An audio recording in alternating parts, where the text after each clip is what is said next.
35 વર્ષ પહેલા અમને મકાન સરકાર તરફથી આપેલા છે સાહેબ. એક વખત પહેલા તોડી નાખ્યા 16 વર્ષ પહેલા, પછી અમે ફરી વખત બાંધકામ કર્યું. તો એટલા દિવસે કેમ પેલા ટીપી પેલી બાજુ હતો, તમે સરકાર આપ્યા હતા કેવી રીતે અમને તોડવાના હતા? ટીપીમાં તો ફાવીને શું મકાનો આપ્યા હતા? તમે 2 વખત બનાવતા પાછા તોડવા છે. કીધું ને નોટિસ 6 મહિના પહેલા આપી છે. આટલા સવારમાં આવી ગયા છે, તોડ કરે છે. અમે નાના છોકરાઓ છે, કઈ લઈ જઈએ? અમારો સામાન ઘરમાં બધો છે, એમ બધું છે. કશું કાઢ્યું કોઈ મકાન નહીં આપ્યા, કઈ મકાન બી નહીં આપ્યા. અમારે બીજા મકાનો બી નથી. અમે કઈ જઈએ?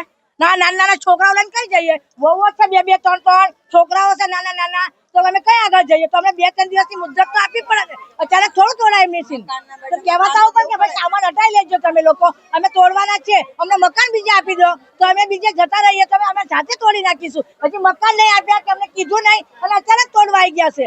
નાના બાળકો લઈને અમે કઈ જઈએ? સ્કૂલો છે, બધું છે અમારે છોકરાઓ.